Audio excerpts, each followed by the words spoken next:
नमस्कार दोस्तों, Narayan commerce academy में आपका स्वागत है।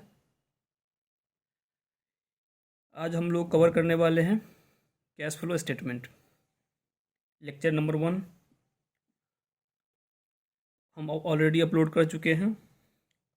आज रहेगा आपका lecture number 2 on cash flow statement. तो ये लेक्चर नंबर 2, 3, 4 होता रहेगा क्योंकि ये टॉपिक बहुत लंबा है, बहुत ही कॉन्सेप्चुअल है, थ्योरी है एज वेल एज इसमें प्रैक्टिकल भी है। तो सबसे पहले आपको इसमें थ्योरी समझना पड़ेगा, इसका थ्योरी क्या कहता है, उसके बाद ही हम प्रैक्टिकल क्वेश्चन को सही से सॉल्व कर पाएंगे। ठीक है, तो जैसे कि लेक्चर नंबर 1 में मैंने आप लोगों को meaning of cash flow and cash equivalent, cash flow statement के बारे में थोड़ा बहुत, जो ऑपरेटिंग एक्टिविटी है, इन्वेस्टिंग एक्टिविटी है, फाइनेंसिंग एक्टिविटीज़ है, उसके बारे में भी थोड़ा बहुत ब्रीफ किया था। कैश फ्लो के ऑब्जेक्टिव्स क्या हैं वो भी मैंने आप लोगों को बता दिया था। इसका importance and uses of cash flow statement क्या है वो भी मैंने बता दिया था। Limitations of cash flow statement वो भी हम कवर कर चुके हैं। तो इसके बाद आ जाता है कुछ टर्म्स हैं जो कैश फ्लो स्टेटमेंट में आपको बार बार मिलेगा, बार बार यूज होगा। उसके बिना कैश फ्लो स्टेटमेंट का कोई भी अस्तित्व नहीं रहेगा। तो कैश फ्लो को समझना है तो आपको सबसे पहले ये जो टर्म्स सब हैं, ये टर्म्स हैं, उसको समझना पड़ेगा। तो ठीक है, तो स्टार्ट करते हैं।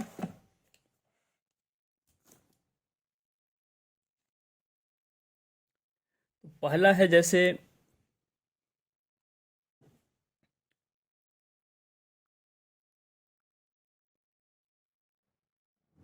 कैश। कैश किसको बोलते हैं, कैश का क्या मतलब हुआ?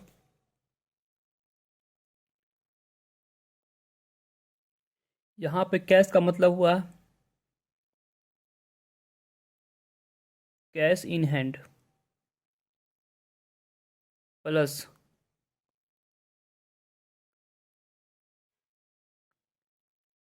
Demand deposit in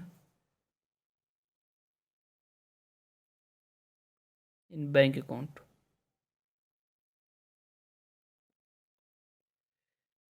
demand deposit with bank कर दीजिए। कैश का मतलब यही है, कैश इन हैंड। ऑफिस में कितना कैश है, ऑफिस में कितना कैश है। और डिमांड डिपॉजिट का मतलब यहाँ पे ये है कि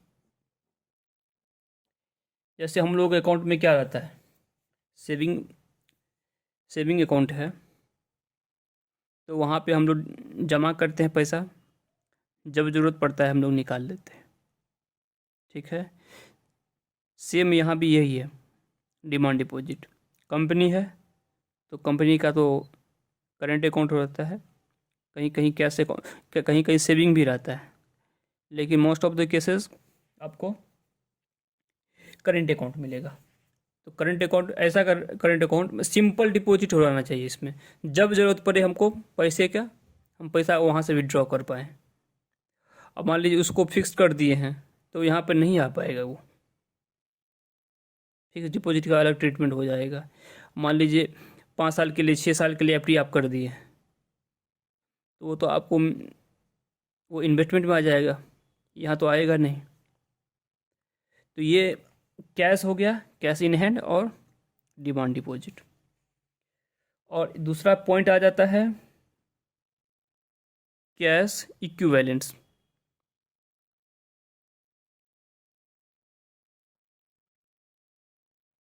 कैश इक्विवेलेंट का मतलब क्या हुआ?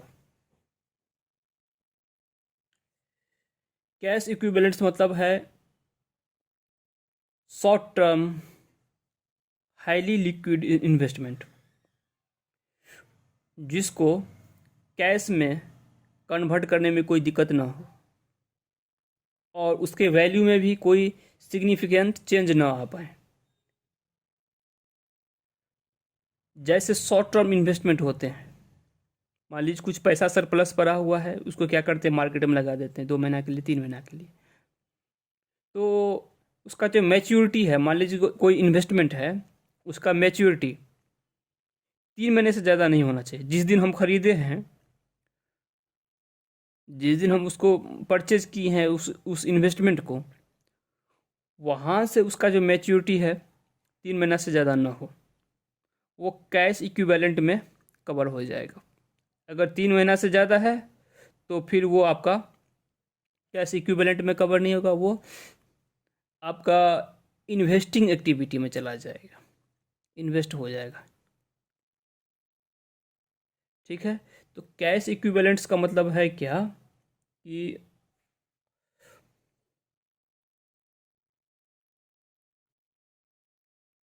शॉर्ट टर्म होना चाहिए plus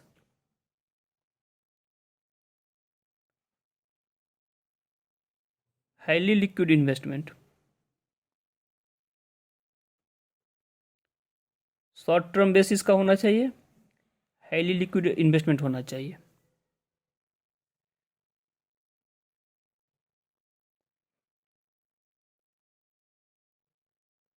maturity period not more than 3 months from date of acquisition. उसका मैच्योरिटी पीरियड जो है वो 3 महीने से ज़्यादा का नहीं होना चाहिए। तो ये आपको आ जाएगा कहाँ पे, कैश इक्विवेलेंट में। ठीक है,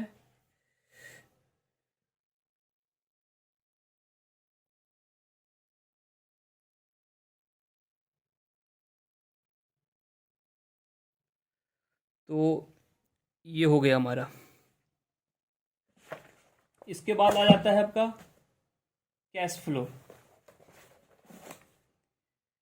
कैश फ्लो का मतलब हुआ है क्या, कैश हो गया, कैश इक्विवेलेंट है और कैश फ्लो है। तो यहाँ पे इसको ऐसे समझिए, इनफ्लो के केस में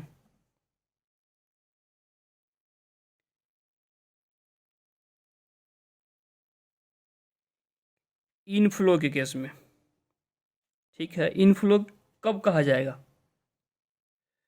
इनफ्लो ये हो जाएगा कि कैश इनफ्लो फ्रॉम आउटसाइड, और आउटफ्लो का हो जाएगा आपको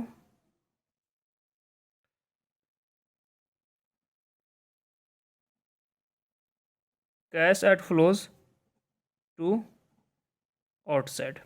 समझाते हैं इसको। इनफ्लो कहाँ से होना चाहिए, जो हमारा बिजनेस है, जो बिजनेस हम कर रहे हैं, तो मतलब ये बिजनेस के अंदर ही कैश का इधर से इधर कैश इनफ्लो हो रहा है, आउटफ्लो हो रहा है, एक हेड से दूसरे हेड में, एक अकाउंट से दूसरे अकाउंट में। तो वो इनफ्लो ना इनफ्लो होगा ना आउटफ्लो होगा। इनफ्लो का मतलब कोई आउटसाइडर पार्टी है, कोई आउटसाइडर पार्टी है, वहाँ से पैसा क्या हो रहा है, आ रहा है। मान ली किसी को हमने गुड्स बेचा, गुड्स बेचा तो उधार पे बेचा था, कुछ टाइम के बाद वो पैसा दे दिया, ये इनफ्लो है। या एट अ टाइम पैसा दे दिया, तो ये इनफ्लो हो गया। प्लांट एंड मशीनरी को डिस्पोज ऑफ किए थे, तो वो उसने पैसे दे दिए, तो ये इनफ्लो है। आउटफ्लो सेम वैस वर्सा हो जाएगा, गुड्स परचेज किए हैं, उसको पैसा दिए हैं, बाहर वाले से गुड्स परचेज किए हैं, उसको पैसा दिए हैं, आउटफ्लो हो गया। Plant machinery, office equipment, etcetera हम परचेज किए हैं आउटसाइड से, मार्केट से परचेज किए हैं, तो वहाँ पर जो हम पैसा पेमेंट कर रहे हैं, पेमेंट जो कर रहे हैं वो हो जाएगा हमारा आउटफ्लो। अब आप लोग भी देखते होंगे, हम क्या करते हैं कि कैश ज़्यादा हो गया है, ऑफिस में कैश ज़्यादा हो गया है, तो क्या हुआ, क्या उस कैश को ले जाकर बैंक अकाउंट में डिपॉजिट कर देते हैं, या कैश शॉर्टेज है, कैश की ज़रूरत है, बैंक से जाके क्या करते हैं, विड्रॉ कर लिए। पैसा पड़ा हुआ है, क्या करते हैं, शॉर्ट टर्म के लिए इन्वेस्टमेंट कर देते हैं, 2 से 3 महीना के लिए, मैक्सिमम 3 महीना के लिए। तो ये सब जो ट्रांजैक्शन हो रहा है, ट्रांजैक्शन जो है उसका एंट्री तो बुक्स ऑफ अकाउंट में उसका होना ही है ही। ये जो मान लीजिए हम कैश विड्रॉ कर रहे हैं, कैश डिपॉजिट कर रहे हैं, शॉर्ट टर्म इन्वेस्टमेंट है, ये जितने भी ट्रांजैक्शंस हो रहे हैं सबका अकाउंटिंग होगा, लेकिन इसको कैश फ्लो में काउंट नहीं किया जाएगा, क्योंकि हम ये जो है हमारा इंटरनल ट्रांजैक्शंस है। कैश घट गया, बैंक बैलेंस बढ़ गया, बैंक घट गया, cash account, cash cash in hand क्या हुआ, बढ़ गया, बैंक बैलेंस घटा, शॉर्ट टर्म इन्वेस्टमेंट बढ़ गया। तो ये सब जितने भी केस हैं ये कैश फ्लो में कवर नहीं है, इसको कैश फ्लो में कवर नहीं किया जाएगा। समझ गए? अब है क्या, ऑपरेटिंग एक्टिविटीज़। ऑपरेटिंग एक्टिविटीज़ किसको बोलेंगे, principal revenue producing activities of the enterprises. Operating activity वो एक्टिविटी है जिससे जो बिजनेस हम कर रहे हैं उसका मेन ऑपरेशन वही है, मेन ऑपरेशन वही है बिजनेस का, वही होगा आपका प्रिंसिपल रेवेन्यू प्रोड्यूसिंग एक्टिविटीज़। इसको हम समझेंगे बढ़िया से। अब है इन्वेस्टिंग एक्टिविटीज़। इन्वेस्टिंग एक्टिविटीज में यही होगा, जो लॉन्ग टर्म एसेट्स होते हैं उसको खरीदना बेचना, यही इन्वेस्टिंग एक्टिविटीज़ है। फाइनेंसिंग एक्टिविटीज़, फाइनेंसिंग एक्टिविटीज ऐसा एक्टिविटीज जिसके वजह से जो ऑनर्स का जो कैपिटल है या उसका बोरोइंग है उसके कंपोजिशन को वो हिट करे। फाइनेंसिंग एक्टिविटी जिसके वजह से ऑनर्स फंड हैं, बैलेंस शीट में देखिएगा शेयर कैपिटल रहता है, प्लस लोन रहता है, प्रेफरेंस शेयर कैपिटल रहता है, डिवेंचर रहता है, अदर टाइप्स ऑफ लोन रहता है। अगर वो उसको उसके कंपोजिशन को हिट करे तो वो एक्टिविटी क्या हो जाएगा, आपका फाइनेंसिंग एक्टिविटी हो गया। ये जो इन्वेस्टिंग एक्टिविटीज़ है ये भी बैलेंस शीट के आइटम को ही हिट करता है। इन्वेस्टिंग एक्टिविटीज जो है आपका बैलेंस शीट के एसेट साइड को हिट करेगा, इसके कंपोजिशन को क्या करेगा, हिलाएगा, उसमें चेंज आएगा। और फाइनेंसिंग एक्टिविटी जो है बैलेंस शीट के लायबिलिटी साइड में जो आइटम होते हैं वो उसको हिट करता है, उसके कंपोजिशन में कोई चेंजेस लाता है। और ऑपरेटिंग एक्टिविटीज है आपका, ये प्योरली है आपका ट्रेडिंग एंड पीएल अकाउंट से, पीएल और ट्रेडिंग अकाउंट से इसको मतलब रहता है। और इन्वेस्टिंग और फाइनेंसिंग एक्टिविटी जो है ये बैलेंस शीट के आइटम से रिलेटेड है। ये एक एक एक्टिविटीज को बढ़िया से समझेंगे और फिर उसके बाद जो प्रैक्टिकल क्वेश्चन बनेगा उसको हम लोग आराम आराम से सॉल्व करेंगे, कोई जल्दबाजी वाली बात नहीं है। पहले इसके कॉन्सेप्ट को बढ़िया से हम लोग कवर करेंगे, कॉन्सेप्ट कवर करेंगे, बहुत तरह के एडजस्टमेंट है, एडजस्टमेंट को समझेंगे, फिर धीरे धीरे धीरे धीरे हम लोग क्या करेंगे, प्रैक्टिकल क्वेश्चन की ओर मूव करेंगे। कोई हड़बड़ी वाली बात नहीं है, आराम से करना है। अब देखिए,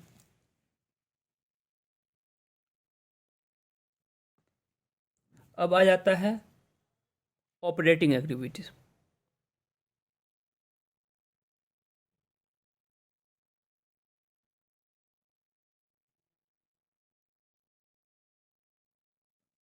ऑपरेटिंग एक्टिविटी,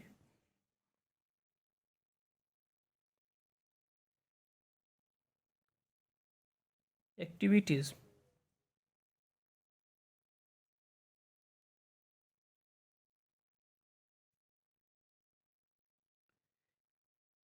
which are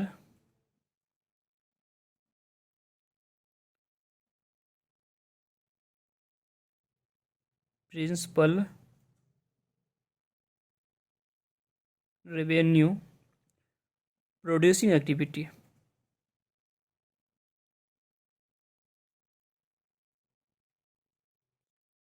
ठीक है, बट नॉट इन्वेस्टिंग और फाइनेंसिंग एक्टिविटीज।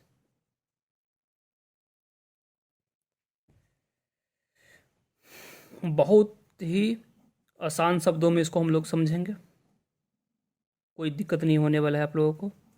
बस मैं जो बोल रहा हूँ आपको सुनना है, जो लिखा रहा हूँ वो बस उसको लिखना है।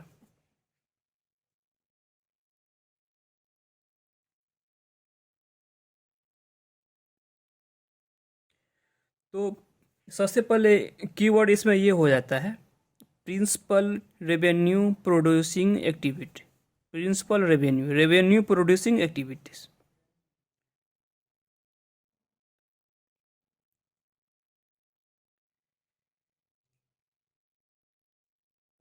सबसे पहले ये देख लीजिए, प्रिंसिपल एक्टिविटीज।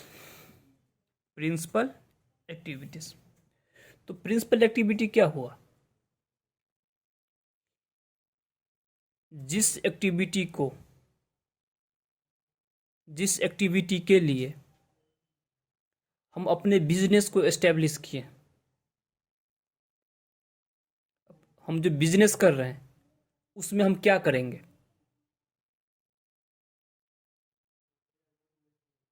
जो हमारा मेन एक्टिविटी है वो क्या है। तो एक सिंपल सा एग्जांपल लेते हैं, एग्जांपल के थ्रू हम आपको बताते हैं, आराम से समझ जाइएगा। जैसे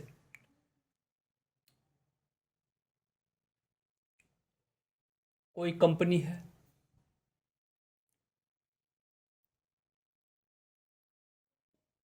जिसका काम है मोबाइल बनाना, ठीक है। वो क्या करता है, मोबाइल मोबाइल बनाता है, फिर इसको मार्केट में बेच देता है,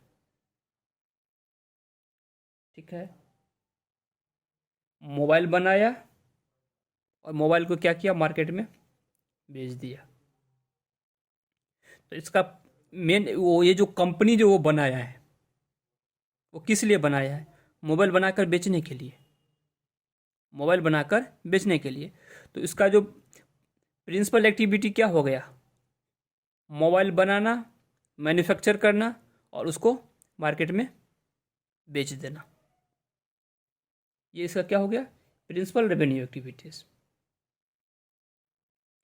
अब एक बिजनेस आप ये भी ले सकते हैं कि जो जो मोबाइल बेचेगा तो डायरेक्ट वो कस्टमर को तो बेचेगा नहीं, कस्टमर को बेचेगा नहीं, वो क्या करेगा, होलसेलर को बेचेगा। तो होलसेलर का यहाँ पर क्या काम हो गया, वो मोबाइल खरीदेगा मैन्युफैक्चरर से और फिर वो क्या करेगा, रिटेलर को बेच देगा। तो देखिए यहाँ पे क्या होगा, इसका ये जो होलसेलर है, होलसेलर का प्रिंसिपल एक्टिविटी क्या हो गया, मोबाइल खरीदना और बेचना, खरीदना बेचना। मैन्युफैक्चर का क्या हो गया? मैन्युफैक्चर का क्या हो गया?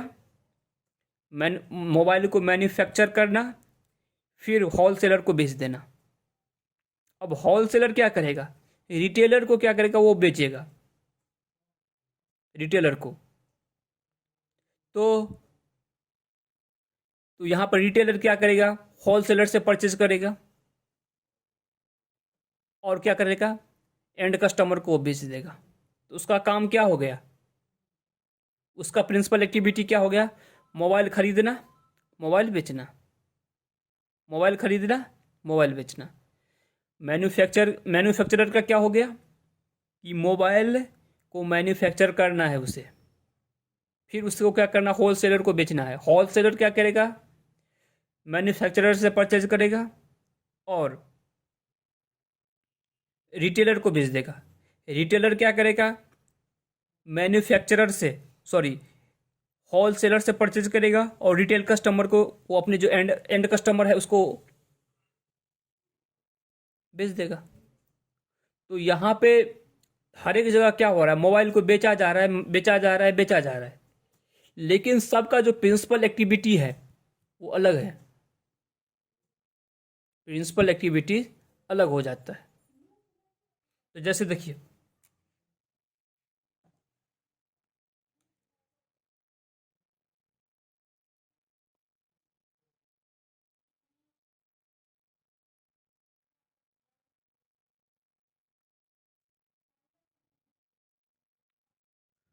मोबाइल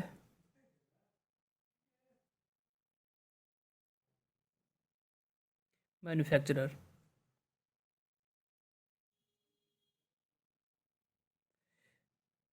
मैन्युफैक्चरिंग कंपनी दे दीजिए। इसका जो है एक्टिविटी होगा, क्या होगा? Principal activity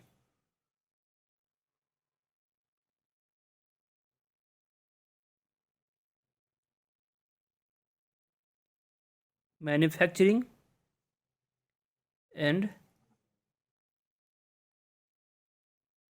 selling of mobile. ठीक है, मोबाइल मैन्युफैक्चरिंग का।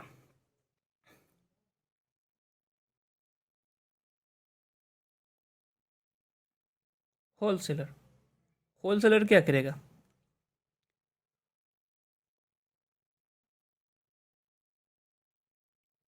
Purchasing and selling of mobile. Retailer क्या करेगा?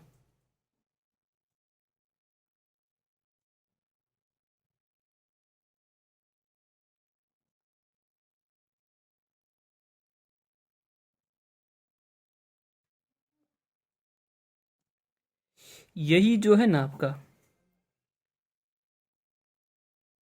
प्रिंसिपल रेवेन्यू प्रोड्यूसिंग एक्टिविटीज है। जिस एक्टिविटी को करने के लिए हम बिजनेस को एस्टेब्लिश किए, जिससे हम क्या करेंगे? प्रॉफिट कमाएंगे। जिस एक्टिविटी को कंडक्ट करने से हमें प्रॉफिट मिलेगा, वही हमारा क्या हो जाएगा? Principal revenue activities. कोई कंफ्यूजन नहीं रहनी चाहिए, बहुत आसान है। प्रिंसिपल रेवेन्यू एक्टिविटी हमारा क्या हो गया? जो ऐसा एक्टिविटी जिसको करने से हमें प्रॉफिट होगा। प्रॉफिट होगा तो लॉस भी हो सकता है, लॉस भी हो सकता है। तो कुछ और एग्जाम्पल हैं, वो हम आप लोगों को बताते हैं। तो देखिए कोई एक्टिविटी, कोई ऐसा एक्टिविटी है जो एक कंपनी के लिए ऑपरेटिंग हो सकता है, तो दूसरे के लिए वो फाइनेंसिंग भी हो सकता है। ऐसा रूल नहीं है कि ये जो एक्टिविटी है, ये कोई एक पार्टिकुलर एक्टिविटी है, वो हमेशा एक्टिविटी ऑपरेटिंग ही रहेगा, ऐसा नहीं है। ऐसा हरगिज नहीं है। वो एक्टिविटी किसी एक कंपनी के लिए ऑपरेटिंग है तो दूसरे के लिए फाइनेंसिंग है, दूसरे के लिए फाइनेंसिंग है तो पहले के लिए क्या हो गया, ऑपरेटिंग हो गया। तो पहले के लिए फाइनेंसिंग है तो दूसरे के लिए ऑपरेटिंग भी हो सकता है, वाइस वर्सा। तो बिजनेस के नेचर पे डिपेंड करता है, बिजनेस के नेचर पर डिपेंड करता है कि वो एक्टिविटी, वो जो कोई उसका प्रिंसिपल रेवेन्यू प्रोड्यूसिंग एक्टिविटी में वो आएगा कि नहीं आएगा। जैसे यहां पर बुक में दिया हुआ है non financial company. Non financial company को आप लेमन लैंग्वेज में ऐसे समझिए, बैंक हो गया, लेमन लैंग्वेज में समझिए फाइनेंशियल कंपनी हो गया, और एक दूसरा है non financial company. Non financial company other than bank, financial institution, ये हमारा हो जाता है फाइनेंशियल कंपनी। इसके अलावा जो है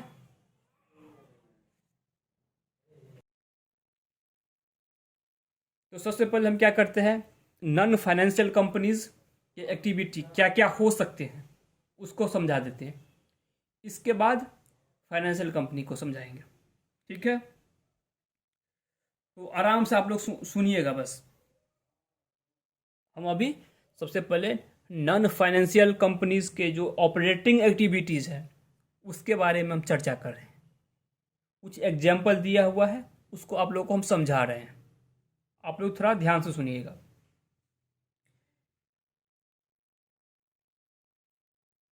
cash receipts from sale of goods and rendering services. Cash receive हुआ, क्यों कैश रिसीव हुआ, हम गुड्स को बेचे थे या किसी को सर्विस रेंडर किए थे। जिस सर्विस को प्रोवाइड करने के लिए हमने कंपनी बनाया है, एस्टेब्लिश किया है, उस सर्विस को रेंडर करने से हमें कैश मिला। जस्ट फॉर एग्जांपल, मेरा कुरियर का कंपनी है, मैं कुरियर में डील करता हूँ, कस्टमर से कुरियर रिसीव करता हूँ और उसके डेस्टिनेशन तक उसको मैं पहुँचाने का काम करता हूँ। ये हम यहाँ पे कुछ मतलब गुड्स बेच नहीं रहे हैं, हम क्या कर रहे हैं, सेवा दे रहे हैं, सेवा सर्विस दे रहे हैं। तो सर्विस हम यहाँ पे क्या कर रहे हैं, रेंडर कर रहे हैं। तो ये हमारा प्रिंसिपल रेवेन्यू प्रोड्यूसिंग एक्टिविटी हो गया। अब जैसे मेरा कपड़े का बिजनेस है, मैं क्या करता हूं, कपड़े खरीदता हूं फिर उसको बेच देता हूं। तो कस्टमर को मैंने क्या किया, जो कपड़े हैं उसको बेचे हैं कस्टमर को, उससे क्या हुआ, हमें कैश मिला। ये हमारा क्या कौन सा एक्टिविटी हो गया, principal revenue producing activities. Cash receipt from royalty, fees and commission.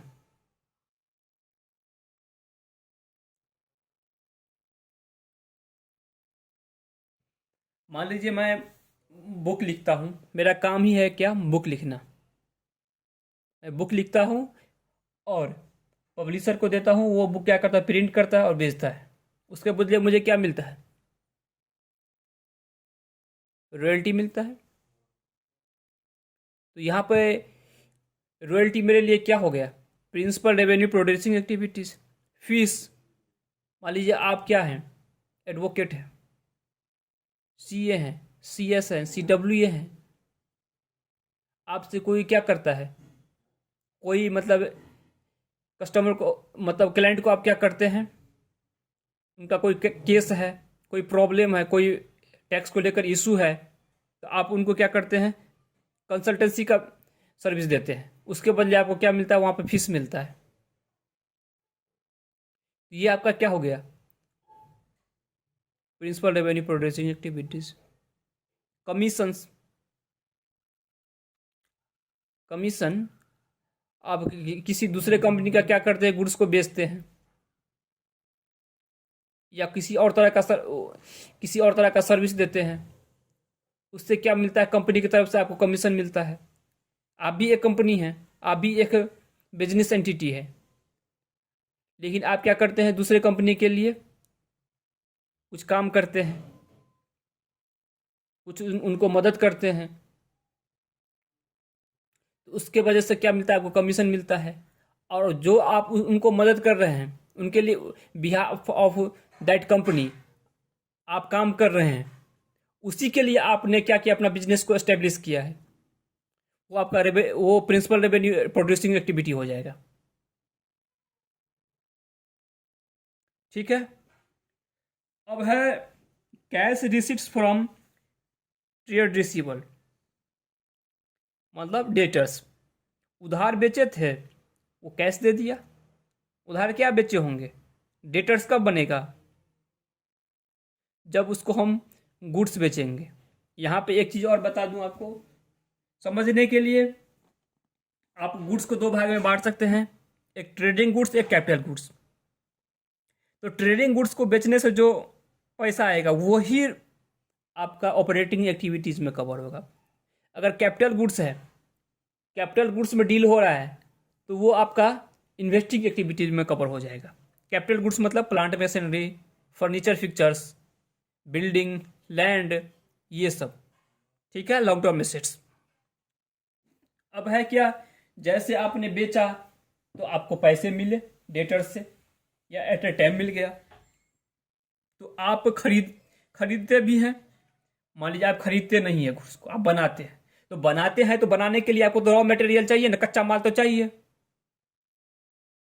तो कच्चा माल आपने क्या किया था, खरीदा था किसी दूसरे पार्टी से, उसको प्रोसेस करके आपने क्या किया, मोबाइल बना लिया या कोई अदर गुड्स बना लिया। तो जो रॉ मटेरियल सप्लायर है उसको तो आप पेमेंट करिएगा। हो सकता है एट ए टाइम पेमेंट कर दे इन कैश, या हो सकता है कि उसका जो कुछ क्रेडिट पीरियड हो, 1 महीने का, 2 महीने का, 3 महीने का, उसके बाद उसको पेमेंट करिएगा। तो ये एक्टिविटी है, जो रॉ मटेरियल परचेज कर रहे हैं फिर उसको पेमेंट कर रहे हैं क्रेडिटर्स को, ये एक्टिविटीज आपका प्रिंसिपल रेवेन्यू प्रोड्यूसिंग एक्टिविटी में कवर हो जाएगा। सैलरी दे रहे हैं, वेजेस दे रहे हैं, कोई अदर पेमेंट कर रहे हैं एम्प्लॉयज को, वो भी आपका इसी में ऑपरेटिंग एक्टिविटी में कवर हो जाएगा। कोई इंश्योरेंस कंपनी है, वो क्या करती है, वो उसको वो मतलब प्रीमियम रिसीव करती है कस्टमर से। प्रीमियम मतलब प्रीमियम इसको रिसीव होता है, और इसको जो क्लेम है, क्लेम सेटलमेंट करता है, या कोई इंश्योरेंस मैच्योर हो गया तो मैच्योरिटी का अमाउंट उसको पेमेंट करना रहता है अपने कस्टमर को। तो प्रीमियम रिसिप्ट करना और कस्टमर को मैच्योरिटी का पैसे देना, या कोई क्लेम है उसको सेटलमेंट करना, उसके वजह से जो पैसा उसको दिया जा रहा है वो भी ऑपरेटिंग एक्टिविटीज में कवर होगा। आई थिंक आप लोगों को समझ में आ रहा है। अब एक और की पॉइंट हम आपको समझाते हैं, cash payment of and refund of income tax unless these are identified with investing और फाइनेंसिंग एक्टिविटीज। अब देखिए, इनकम टैक्स है, इनकम टैक्स जो पेमेंट होता है या रिफंड होता है, उसके बहुत सारे रीजन्स हो सकते हैं। तो रीजन तो बहुत सारे हैं, लेकिन हम कैश फ्लो पढ़ रहे हैं तो इसमें हम रीजन्स को क्या करेंगे, तीन भागों में बांटेंगे। वही जो हमारा एक्टिविटी है, operating activity, financing activities and investing activities. अब रिफंड जो हो रहा है या कैश टैक्स जो हम पेमेंट कर रहे हैं, हमें यह समझना पड़ेगा कि हम क्यों कर रहे हैं, टैक्स क्यों कर रहे हैं। अगर हम टैक्स, हमारा जो प्रॉफिट है, प्रॉफिट अर्न किए हैं, उस पर हम टैक्स दे रहे हैं, या एडवांस टैक्स हमने ज़्यादा दे दिया था, रिटर्न फाइल किया तो जो नेट प्रॉफिट है हमारा वो कम आया, तो डिपार्टमेंट की तरफ से क्या हुआ, वो पैसा जो बैलेंस अमाउंट है टैक्स का वो रिफंड हो जाएगा। बैलेंस अमाउंट रिफंड हो जाएगा। तो ये जो एक्टिविटी है ये ऑपरेटिंग में आ जाएगा, क्योंकि प्रॉफिट कमाने के लिए हम क्या किए हैं, बिजनेस को एस्टेब्लिश किए हैं। उसी एक्टिविटी के वजह से क्या हो रहा है, टैक्स का आउटफ्लो हो रहा है, बाद में इनफ्लो हो गया, रिफंड हो गया। तो ये हमारा जो एक्टिविटी है, प्रिंसिपल एक्टिविटी कौन सा, ऑपरेटिंग का, प्रिंसिपल रेवेन्यू प्रोड्यूसिंग एक्टिविटीज। अब देखिए, अब होता है क्या कि कोई कैपिटल गुड्स था, मान लीजिए प्लांट एंड मशीनरी था, तो वो तो लॉन्ग टर्म बेसिस के लिए परचेज होता है। उसको परचेज किए थे, बाद में उसको बेच दिए, बेचने से प्रॉफिट हुआ, तो ये नॉर्मल प्रॉफिट नहीं है।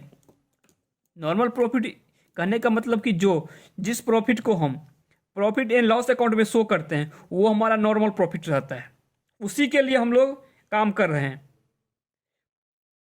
जो हमने प्लांट मशीनरी मैन्युफैक्चरिंग करने के लिए, गुड्स को मैन्युफैक्चरिंग करने के लिए परचेज किया, तो उसको बेचने से कुछ प्रॉफिट हो गया, उसके लिए हम बिजनेस नहीं कर रहे हैं ना। हम मोबाइल को बनाने के लिए और फिर उसको बेचने के लिए क्या कर रहे हैं, बिजनेस कर रहे हैं। अब मान लीजिए जिस मशीनरी से मोबाइल हम बना रहे थे, मैन्युफैक्चर कर रहे थे, वो मशीनरी पुराना हो गया, आउटडेटेड हो गया, उसको बेच दिए, कुछ प्रॉफिट आ गया, तो ये मेरा प्रिंसिपल रेवेन्यू प्रोड्यूसिंग एक्टिविटी तो नहीं है, इसके लिए हम बिजनेस तो नहीं कर रहे हैं। तो ये हमारा कहाँ चला जाएगा, इन्वेस्टिंग में चला जाएगा। ये इन्वेस्टिंग एक्टिविटी का पार्ट हो गया। है क्या चीज, टैक्स ही है, प्रॉफिट है, कैपिटल प्रॉफिट हुआ, उस पर टैक्स दिए हैं, है तो टैक्स ही। लेकिन ये टैक्स कहाँ पे जाएगा, इन्वेस्टिंग एक्टिविटी में जाएगा। अब मान लीजिए क्या, कोई जैसे डिविडेंड है या कोई, मान लीजिए डिवेंचर हम क्या करते हैं, रेज करते हैं, या शेयर कैपिटल रेज करते हैं, उस टाइम गवर्नमेंट को कुछ टैक्स देना रहता है, कुछ टैक्स देना रहता है। तो अगर वो टैक्स हमने ज़्यादा दे दिया, या टैक्स जब दिया, तो हम क्या कर रहे हैं, शेयर कैपिटल रेज कर रहे हैं या डिवेंचर रेज कर रहे हैं, उससे पैसे ला रहे हैं, तो वो हमारा फाइनेंसिंग एक्टिविटीज हो जाएगा। अगर कुछ ज़्यादा पैसा टैक्स के रूप में जमा हो गया तो बाद में रिफंड हो गया, तो वो कहाँ चला जाएगा, फाइनेंसिंग एक्टिविटी में। सबसे पहले ये समझना है कि आउटफ्लो हुआ, तो आउटफ्लो को आपको आइडेंटिफाई करना है कि हाँ ये जो आउटफ्लो हो कहाँ पे कवर होगा, ऑपरेटिंग में कवर होगा कि फाइनेंसिंग में कवर होगा कि इन्वेस्टिंग में कवर होगा। तो जहाँ से आउटफ्लो हुआ, अगर वही फिर उससे इनफ्लो हो रहा है तो उसी एक्टिविटी में कवर होगा, वो किसी दूसरे एक्टिविटी में वो नहीं जाएगा। अगर ऑपरेटिंग में आउटफ्लो है और बाद में इनफ्लो हो रहा है तो ऑपरेटिंग में ही होगा। अगर फाइनेंसिंग में आउटफ्लो है और फाइनेंसिंग और फिर वही अमाउंट क्या हो रहा है, उस वही अमाउंट या पार्ट ऑफ अमाउंट वो इनफ्लो हो रहा है, तो फाइनेंसिंग में ही कवर होगा। इन्वेस्टिंग में आउटफ्लो हुआ है और बाद में इनफ्लो हो रहा है, तो वो अमाउंट इन्वेस्टिंग में ही कवर होगा, किसी दूसरे एक्टिविटी में कवर होने का कोई चांस नहीं बनता है। ये जो मोटा मोटी हम जो अभी जो एग्जाम्पल जो डिस्कस किए हैं, ये हमारा कहाँ का था, operating activity for non financial companies. अब थोड़ा देख लेते हैं फाइनेंशियल कंपनीज के बारे में। तो देखिए, फाइनेंशियल कंपनी वो क्या करता है, आपसे पैसा लेगा, हमसे पैसा लेगा, कंपनी से पैसा लेगा, और उसको क्या करता है, मार्केट में लगाता है या लोन के रूप में दे दिया, ठीक है। यही सब उसका क्या होता है, पब्लिक से पैसा रेज करना, बैंक जो कंपनी है उससे पैसा लेना, फिर उसको क्या करना, मार्केट में लगाना, या कंपनी को किसी दूसरे कंपनी को लोन के रूप में देना, या जो पब्लिक है उसको लोन देना, उस पर इंटरेस्ट कमाना, ये सब फाइनेंशियल एक्टिविटीज़ का मतलब फाइनेंशियल कंपनी का ये एक्टिविटी होता है। जैसे देखिए, payment for purchase of securities. Securities का मतलब यहाँ पे ये समझिए आप, इक्विटी शेयर्स हो गया, प्रेफरेंस शेयर कैपिटल हो गया, डिबेंचर हो गया, गवर्नमेंट बॉन्ड होता है, गवर्नमेंट सिक्योरिटीज़ होता है, उसको परचेज किए हैं। क्यों परचेज किए हैं? कि भाई हम उसी के लिए, मेरा काम ही वही है, पर खरीदना खरीदना बेचना, खरीदना बेचना मेरा वही काम है, इसीलिए खरीदे हैं। मेरा जो काम है, मेन काम, वो हम कर रहे हैं ना, उसी का ये हिस्सा है। अगर हम ये नहीं करेंगे तो हम प्रॉफिट कहाँ से कमाएंगे? तो ये परचेज ऑफ सिक्योरिटीज, उसके लिए हम क्या किए, पेमेंट किए हैं। तो हमारा ये ऑपरेटिंग एक्टिविटीज में कवर होगा। Payment of interest on loans, मान लीजिए लोन लिए थे, तो लोन लिए हैं तो हम उस पर इंटरेस्ट दे रहे हैं, तो ये भी हमारा क्या हो जाएगा,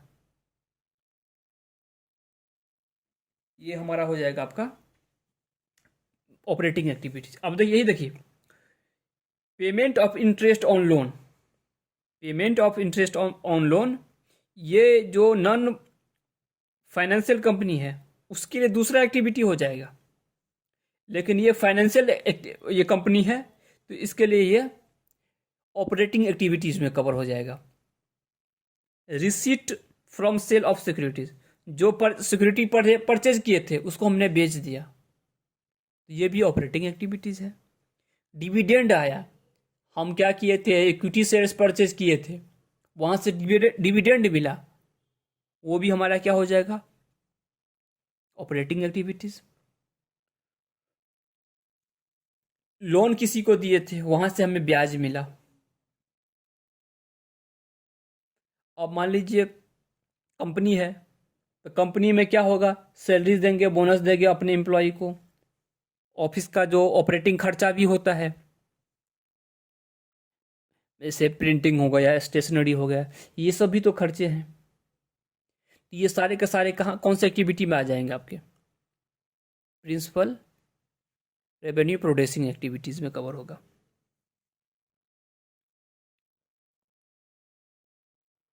टैक्स वाला बात वही है, आपको समझना पड़ेगा ये जो टैक्स जो जा रहा है या टैक्स जो रिफंड हो रहा है, क्यों हो रहा है, उसी से आप उसको क्या करिएगा, कवर कर पाइएगा। कि ये जो इनकम टैक्स का पेमेंट हो रहा है किस एक्टिविटी के वजह से हो रहा है, या रिफंड जो हो रहा है उसके पीछे क्या रीज़न है, पहले किस एक्टिविटी में ये पैसा गया था बाहर जो अभी घूम के वापस आया है, तो सबसे पहले वो समझना पड़ेगा। ये हमारा हो गया ऑपरेटिंग एक्टिविटीज़। और जैसे जैसे क्वेश्चन करिएगा आपको बहुत सारा एग्जाम्पल और मिलने वाला है। तो जैसे यहाँ पे इलस्ट्रेशन दिया हुआ है वो हम ऑलरेडी डिस्कस कर चुके हैं, बस एक में ये चीज़ हमको बताना है कि कौन से जो ट्रांजैक्शंस हैं जो हमेशा ऑपरेटिंग एक्टिविटीज़ में शो होगा, क्योंकि हम पहले बता चुके हैं आप लोगों को कि जो एक एक्टिविटी जो किसी के लिए ऑपरेटिंग है, जरूरी नहीं है कि दूसरे के लिए भी वो ऑपरेटिंग हो। जो एक एक्टिविटी एक के लिए इन्वेस्टिंग है, जरूरी नहीं है कि सबके लिए इन्वेस्टिंग होगा। जो एक्टिविटी फाइनेंसिंग है, फाइनेंसिंग नेचर का एक्टिविटी है, एक कंपनी के लिए फाइनेंसिंग है, जरूरी नहीं है कि सबके लिए वो क्या होगा, फाइनेंसिंग एक्टिविटी ही होगा। वो कंपनी के नेचर पर डिपेंड करता है कि कंपनी का जो प्रिंसिपल रेवेन्यू प्रोड्यूसिंग एक्टिविटी क्या है, उससे डिसाइड होगा कि ये जो एक्टिविटी है ये ऑपरेटिंग है, फाइनेंसिंग है या इन्वेस्टिंग है।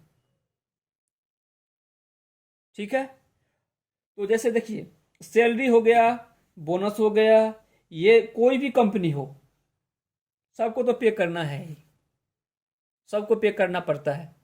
तो ये जो एक्टिविटी है, ये जो ट्रांजैक्शंस हैं, ये हमेशा सैलरी पेमेंट करना, बोनस पेमेंट करना, ठीक है, ग्रेजुटी पेमेंट करना, ये सब जो ट्रांजैक्शंस हैं ये हमेशा ऑपरेटिंग एक्टिविटी के ही हिस्सा रहेंगे, इसको याद कर लीजिएगा। ठीक है, तो अभी हमने क्या किया, ऑपरेटिंग एक्टिविटी को डिस्कस किया। अब दूसरा हमारा आ जाता है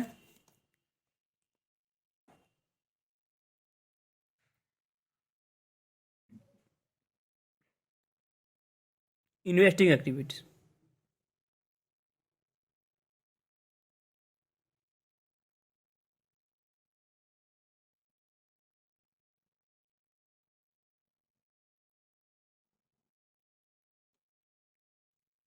investing activities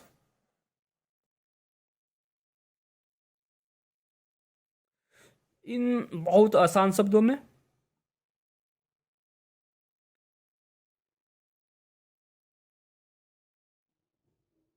acquire and sale of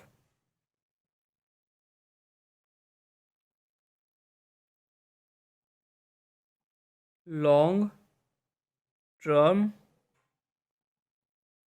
assets. इसमें ज़्यादा कुछ नहीं है। क्या करते हैं, लॉन्ग टर्म एसेट्स है उसको खरीदे हैं, बेचे, यही हो जाता है कहाँ पे,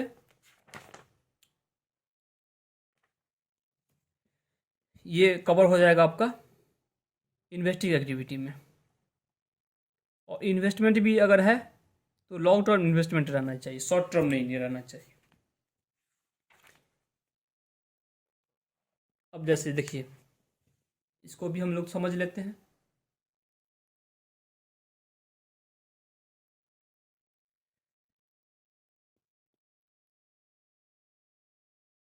तो देखिए, जैसे मैंने आपको पहले भी बताया था कि गुड्स को हम दो तरीके से, दो भाग में बांट सकते हैं, ट्रेडिंग गुड्स और कैपिटल गुड्स। तो यहाँ पे कैपिटल गुड्स वाली बात आ जाती है। ठीक है, तो कैपिटल गुड्स को क्या करते हैं, हम बेचते हैं, खरीदते हैं। जो बेच तो रहे हैं लेकिन बेचने के लिए नहीं रखा गया था, मतलब लॉन्ग टर्म एसेट्स को हम बेच रहे हैं, वो अब यूजफुल नहीं रहा, यूजफुल वो नहीं रहा। बेच रहे हैं लेकिन वो बेचने के लिए नहीं खरीदा गया था। तो ये इन्वेस्टिंग एक्टिविटी में कवर हो जाएगा। बेच रहे हैं but not held for resale, उसको रखा गया है, बेचने के लिए नहीं रखा गया था, बट वो क्या हुआ है, यूजफुल नहीं रहा है, वो बिल्कुल डेप्रिसिएट हो गया है, वो फंक्शनिंग नहीं है, किसी काम का नहीं, इसीलिए हम क्या कर रहे हैं, उसको बेच रहे हैं। इसका मतलब ये नहीं है कि हम उसी में, मेरा जो बिजनेस है उसी में डील करता है, मशीन को खरीदना बेचना ना, उसमें हम डील नहीं करते हैं, बट वो हमारा अब किसी काम का नहीं रहा है, बिल्कुल बेकार हो चुका है, इसीलिए उसको हम क्या कर रहे हैं, बेच रहे हैं। तो ये एक्टिविटी हमारा ऑपरेटिंग नहीं होकर इन्वेस्टिंग हो जाएगा। इसके कुछ और भी एग्जांपल हैं, जैसे बताते हैं आपको। जो फिक्स एसेट्स हैं उसको क्या कर रहे हैं, खरीद रहे हैं। फिक्स एसेट्स को क्या कर रहे हैं, बेच रहे हैं। जैसे शेयर्स है, डिवेंचर्स हैं, बॉन्ड हैं, उसको हम क्या कर रहे हैं, खरीद रहे हैं। ठीक है, जैसे अब उसी शेयर्स को हम क्या करते हैं, बॉन्ड को, डिवेंचर को क्या करते हैं, बेचते हैं, तो वो भी इन्वेस्टिंग हो जाएगा। लेकिन मैंने आपको बताया था, ये जो बॉन्ड है, शेयर्स है, डिवेंचर है, ये अगर फाइनेंसिंग का है, फाइनेंशियल कंपनी है, बैंक है, फाइनेंशियल इंस्टीट्यूशंस हैं, तो उसके लिए ऑपरेटिंग है। बट हम मोटा मोटी जो चर्चा करेंगे वो नॉन फाइनेंशियल कंपनी के पॉइंट ऑफ व्यू से डिस्कस करने वाले हैं, चर्चा भी करेंगे तो उसी के पॉइंट ऑफ व्यू से। तो जैसे देखिए,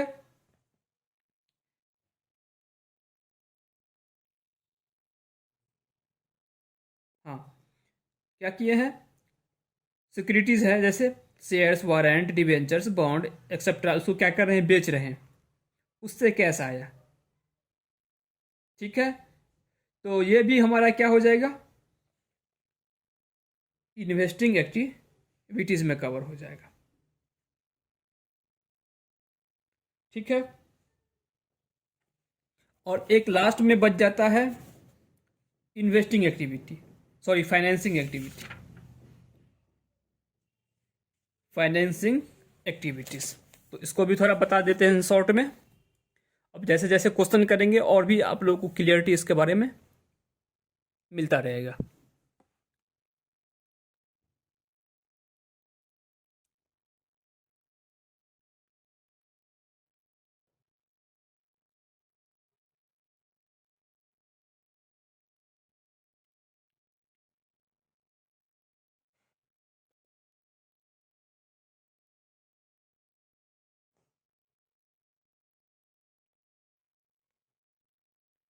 अब देखिए यहाँ पर जो डिफिनीशन दिया गया है,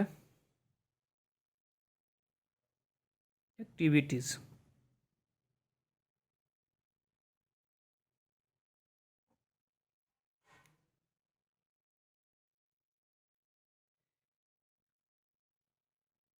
विच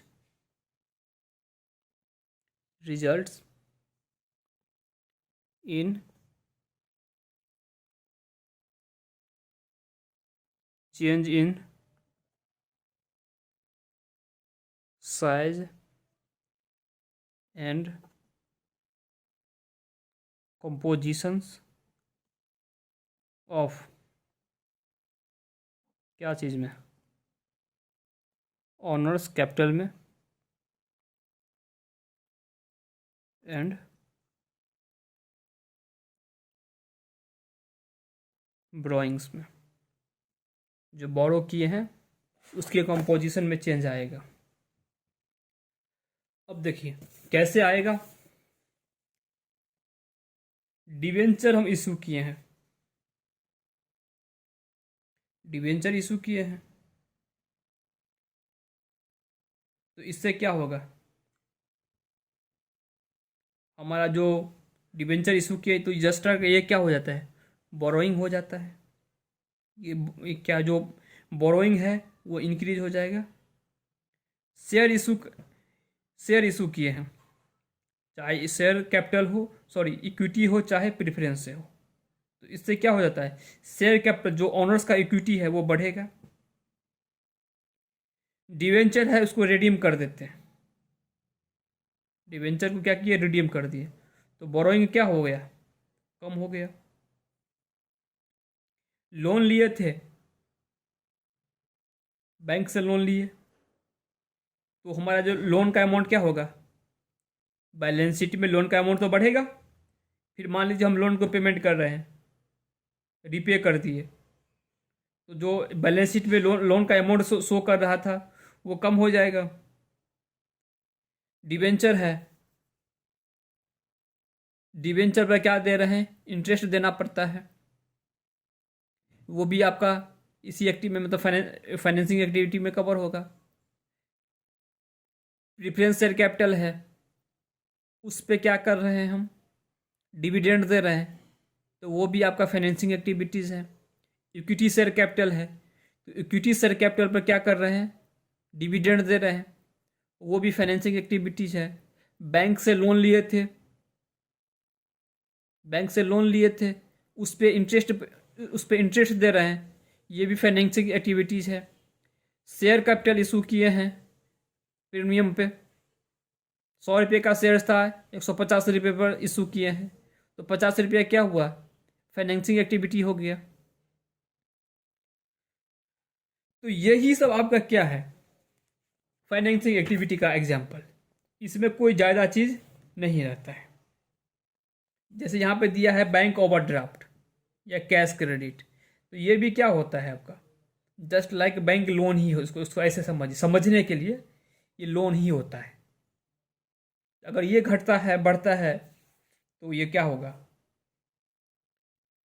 फाइनेंसिंग एक्टिविटीज। ठीक है, तो ये हमारा जो था वो तीनों एक्टिविटीज उसको हम लोगों ने कवर कर लिया। अब कुछ एक्टिविटी ऐसे हैं, वैसे इसको पढ़िएगा तो समझ में आ जाएगा, लेकिन फिर भी मैं आप लोगों को समझा देता हूँ। कह रहा है कि transaction not regarded as cash flow, ऐसा ट्रांजैक्शन जिसको कैश फ्लो नहीं माना जाएगा। हम बता चुके हैं, फिर आपको बता रहे हैं कि जैसे कैश हम क्या करते हैं, बैंक में जमा किए, ये कैश फ्लो नहीं है। हम बैंक से पैसा विड्रॉ किए, ये भी कैश फ्लो नहीं है। शॉर्ट टर्म सिक्योरिटीज में हम क्या किया, इन्वेस्टमेंट कर दिए, मान ली 2 महीना 3 महीना के लिए। 3 महीना के अंदर वो क्या होगा, मैच्योर होगा, वो कैश में कन्वर्ट हो जाएगा, उसके वैल्यू में भी कोई ज़्यादा चेंज होने वाला नहीं है। तो ये सब जो ट्रांजैक्शंस होंगे ये कैश फ्लो में कवर नहीं होगा। अब है क्या, non cash transactions. Non cash transactions क्या होता है? नन कैश ट्रांजैक्शन जैसे जिसमें कैश का ना इनफ्लो होगा ना आउटफ्लो होगा। इससे पहले हम जो डिस्कस कर रहे थे वो था कि इसको हम कैश फ्लो नहीं मानेंगे, इसको मानना ही नहीं है। लेकिन अभी जो बता रहे हैं, नहीं मान रहे वो अलग बात है, लेकिन इसमें कैश का इन्वॉल्वमेंट था। कैश का इन्वॉल्वमेंट रहने के बावजूद उसको हम क्या कर रहे थे, कैश फ्लो नहीं मान रहे थे। लेकिन अब जो डिस्कस करने वाले हैं उसमें कैश का इन्वॉल्वमेंट रहता ही नहीं है। जैसे जैसे डेप्रीसिएशन है। डेप्रीसिएशन से क्या होता है, ये जो नन कैश ट्रांजैक्शंस है, ये सिर्फ मैसेनरी जो बैलेंस शीट है, बैलेंस शीट में से क्या होगा, एसेट्स का वैल्यू उतने से घट के वही अमाउंट आपके पीएल में डेबिट हो जाएगा। पीएल में डेबिट हो गया, न उसमें कैश आया, न बैंक आया, न मार्केटेबल सिक्योरिटीज आया। अब जैसे बोनस शेयर इशू करते हैं, बोनस शेयर्स इशू किए, तो बोनस शेयर जो इशू किए हैं तो क्या हुआ, जो हमारे पास रिटेन्ड अर्निंग है, पहले से बैलेंस शीट में प्रॉफिट एंड लॉस है, प्रॉफिट है, जनरल रिजर्व है, उसको क्या करते हैं, कैपिटलाइज कर देते हैं। बोनस शेयर किसको दिया जाता है, जो एग्जिस्टिंग शेयर होल्डर हैं, जिसके पास ऑलरेडी कंपनी के शेयर्स हैं, उसी को क्या करते हैं, प्रॉफिट न देकर शेयर्स दे दिए, प्रॉफिट का हिस्सा देते डिविडेंड के तौर पे, तो वहां पे तो कैश आउटफ्लो हो जाता है। लेकिन यहां पे क्या हो रहा है, कैश आउटफ्लो नहीं हो रहा है। तो अगर बोनस शेयर इशू हो रहा है तो उसको कैश फ्लो स्टेटमेंट में दिखाने की जरूरत नहीं है। हाँ, लेकिन अगर इसके वजह से आपका पीएल जो नेट प्रॉफिट है वो ऊपर नीचे होगा, तो उसका इम्पैक्ट आपको लेना पड़ेगा, कवर करना पड़ेगा। ठीक है, अब जैसे देखिए,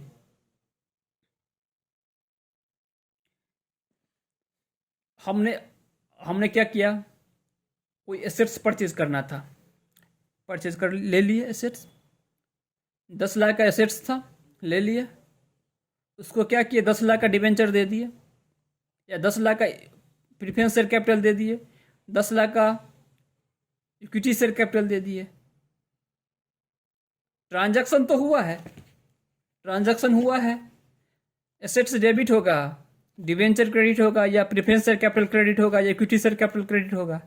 लेकिन यहाँ पे देखिए एंट्री क्या करेंगे, assets account debit to equity share capital या प्रेफरेंस शेयर कैपिटल या डिवेंचर। कोई कैश है यहाँ पे?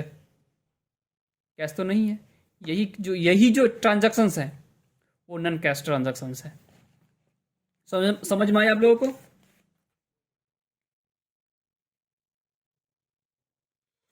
तो ये सब है। अब देखिए, अब कुछ और भी मतलब की पॉइंट बताया गया है, वो भी मैं आप लोगों को बताता हूं। Net cash flow with in an activity like operating, investing और फाइनेंसिंग में भी पॉजिटिव और निगेटिव। सही बात है। इनफ्लो कम हुआ, आउटफ्लो ज़्यादा हुआ तो नेगेटिव हो गया। इनफ्लो ज़्यादा हुआ, आउटफ्लो कम हुआ तो पॉजिटिव बैलेंस होगा। अब देखिए, अब बता रहा है क्या कि जितने भी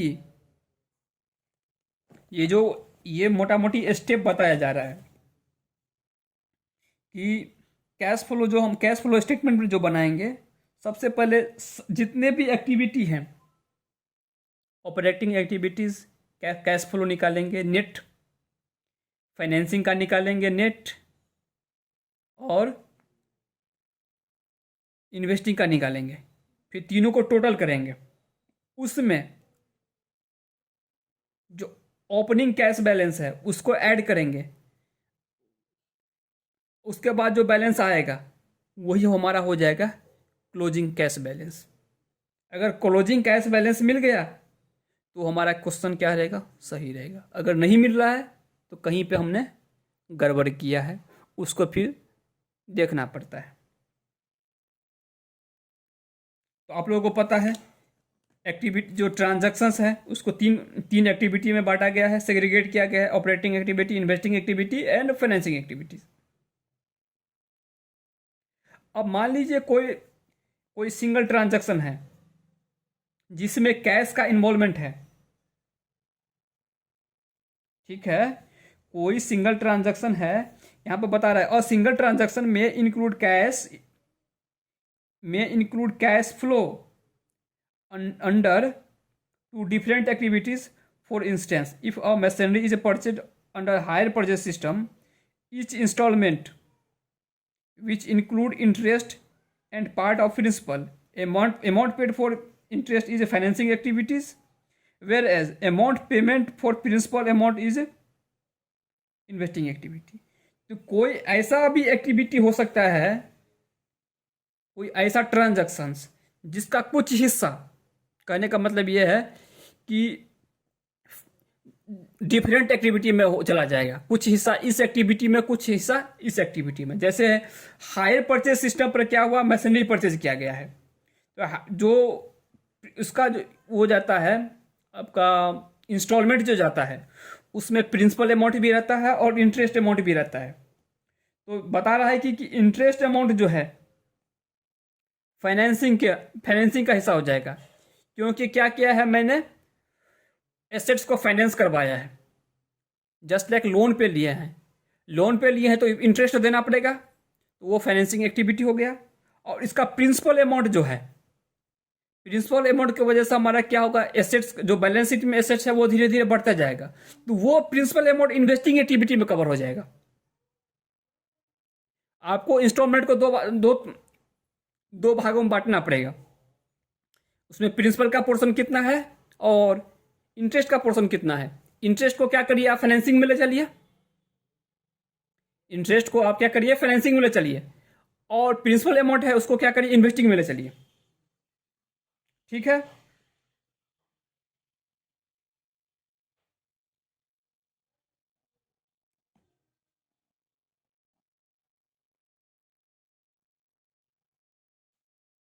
अब जैसे इशू शेयर्स करते हैं, डिवेंचर इशू करते हैं, प्रेफरेंस शेयर कैपिटल इशू करते हैं, तो अगर वो अदर देन कैश है, जिसमें कैश का इन्वॉल्वमेंट नहीं है, तो वो हमारा कैश फ्लो स्टेटमेंट में कवर नहीं होगा। यही सब की पॉइंट बताया गया है। वैसे हम आपको पहले भी बता चुके हैं, लेकिन ये रिपीट किया गया है, तो चलिए रिवीजन के तौर पे इसको हम लोगों ने क्या किया है, फिर से रिवाइज कर लिया अपना। तो थ्योरी का पोर्शन मोटा मोटी हम लोग कवर कर चुके हैं। थ्योरी का पोर्शन हम लोग का कवर हो चुका है। अब नेक्स्ट क्लास में हम लोग ऑपरेटिंग एक्टिविटी से स्टार्ट करेंगे। छोटा छोटा सा एग्जाम्पल लेकर क्वेश्चन का छोटा छोटा एग्जाम्पल रहेगा। फिर धीरे धीरे क्या करेंगे, क्वेश्चन के जो लेवल हैं उसको बढ़ाएंगे। इकट्ठा तो बढ़ाना नहीं है, जैसे समझ में नहीं आएगा। धीरे धीरे क्वेश्चन के लेवल को बढ़ाएंगे। पहले ऑपरेटिंग एक्टिविटी, फिर फाइनेंसिंग, फिर इन्वेस्टिंग एक्टिविटीज़। इसको क्या करेंगे, धीरे धीरे इसका छोटे छोटे। फिर बाद में हम क्या करते हैं, जो फुल फ्लेज क्वेश्चन होगा उसको कवर करेंगे। बहुत सारा क्वेश्चन है, इलिस्ट्रेशन बहुत सारा है, बहुत सारा आपका प्रैक्टिकल प्रॉब्लम भी दिया हुआ है, उसको भी सॉल्व करना है। तो जितना क्वेश्चन हम लोग कवर कर सकते हैं इसमें कवर करेंगे। तो चलिए ठीक है, मिलते हैं नेक्स्ट वीडियो में। आज जो हम लोगों ने आपको पढ़ाया है थोड़ा इसको रिवाइज कर लीजिएगा। तो इससे होगा क्या कि जो हम लोग नेक्स्ट चैप्टर कर जो नेक्स्ट क्लास में पढ़ेंगे उसको समझने में आप लोगों को दिक्कत नहीं होगा। तो मिलते हैं नेक्स्ट वीडियो में। आप लोगों का बहुत बहुत धन्यवाद।